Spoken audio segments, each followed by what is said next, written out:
afternoon, everyone. Good afternoon, ma'am. My topic today is about Decree of King Philip III of Forced Labor, year 1609.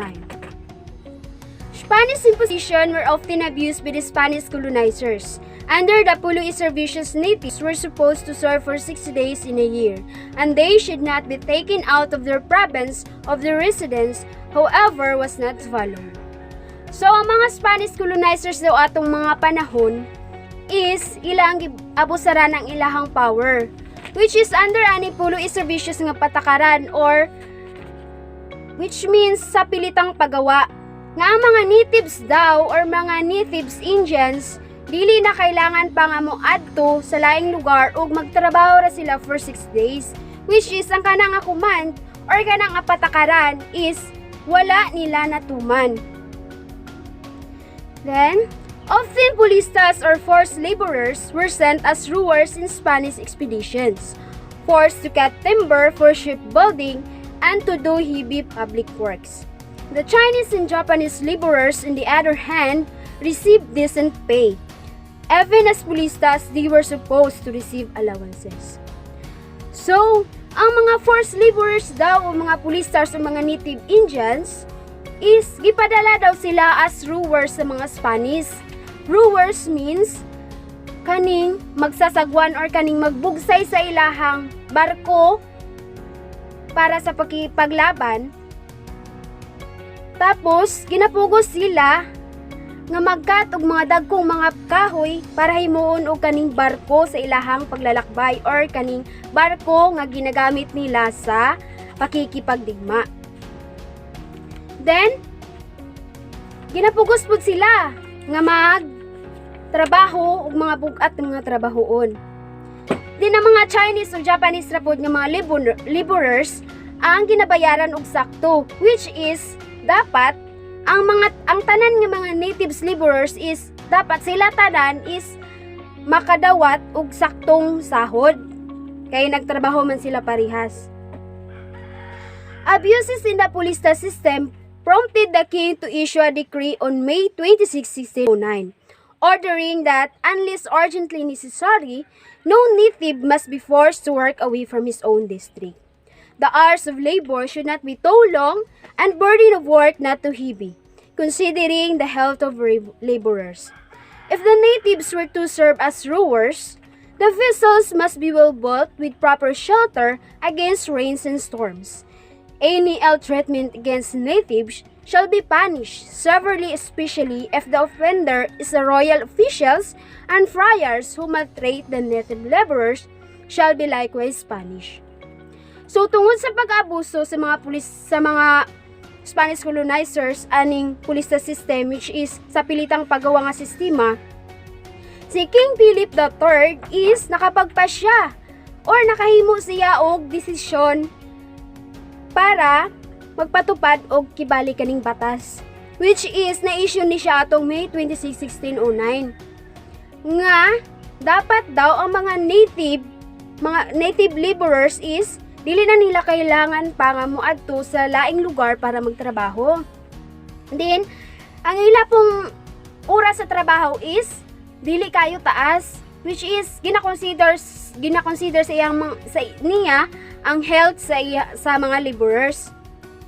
Then, kung ang mga laborers man daw is kanang himuon nga rowers or kanang magsasagwan sa mga Spanish colonizers is dapat ang ilahang vessels or katong barko nga ilahang ginagamit is dapat tarong siya pagkahimo na ay pandong or naman lang shelter sa mga magsasagwan nga para pangprotekta nila sa ulan or bagyo.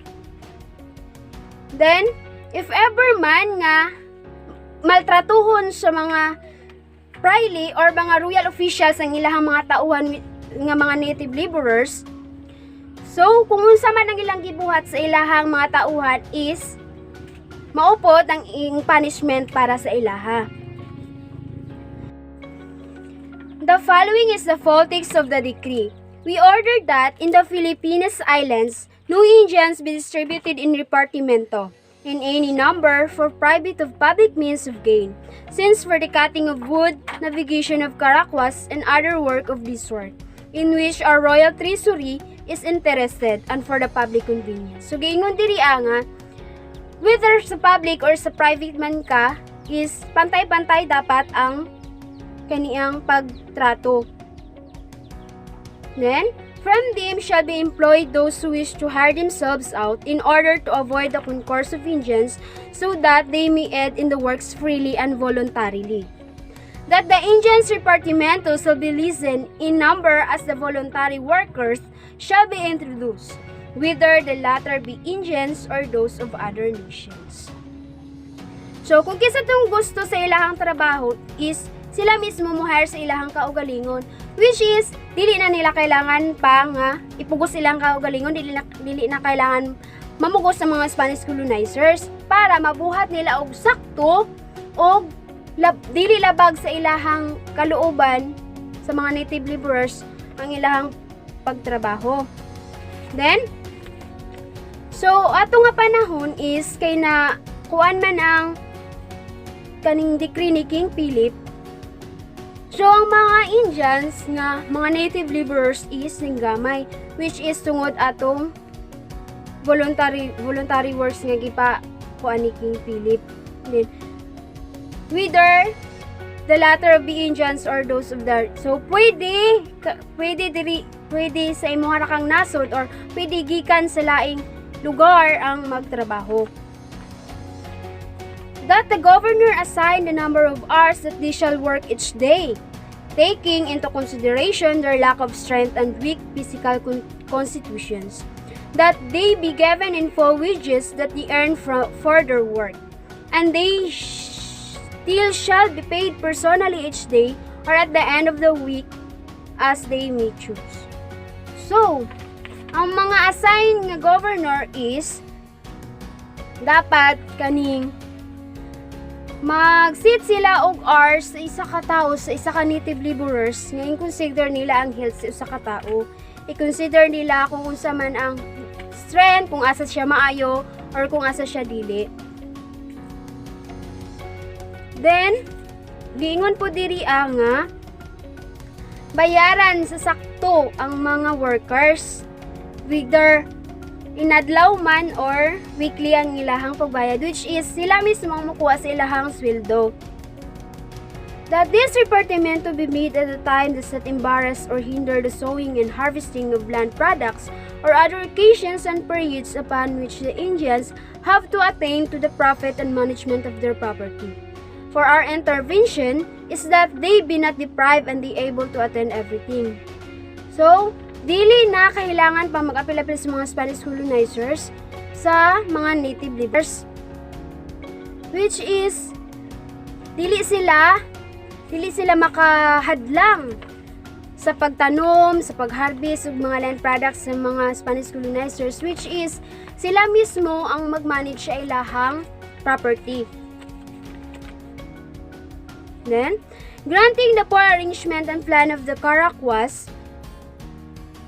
and then remanded to them, many Indians generally perish because of sailing without a deck and exposed to the inclemencies in storms. We order that these crafts be improved and built in such manner that the Indians any manage the oars without risk of health and life.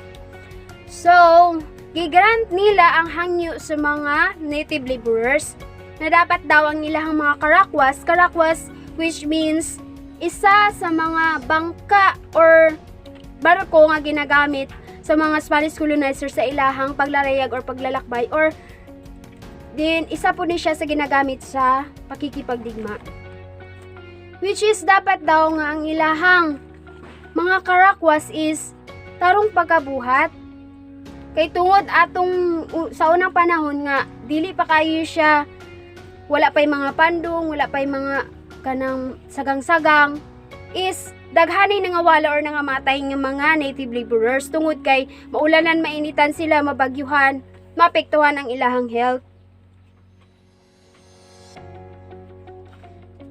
In all above and all that may contact their protection an increment, we request the lead representative to continue with care and carefulness that we expect, and that he rebuff signally and rigorously the evil treatment got by the Indians from their Caracas, upon whom the punishments must be all the more thoroughly executed.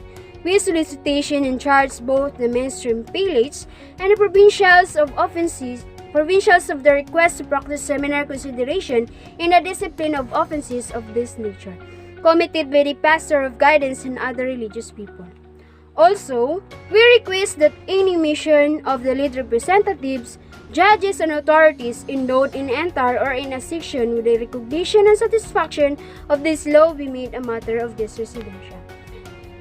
So, giingon pod nga, whether native laborers man ka o royal officials, friars, pantay ang pagtanaw sa pasya ni King Philip nga, which is kung unsa ang imuhang sala or unsa imuhang kaning punishment is i-execute siya equally. Walay gipili native laborers man ka or royal officials nga nagtrabaho sa iyaha.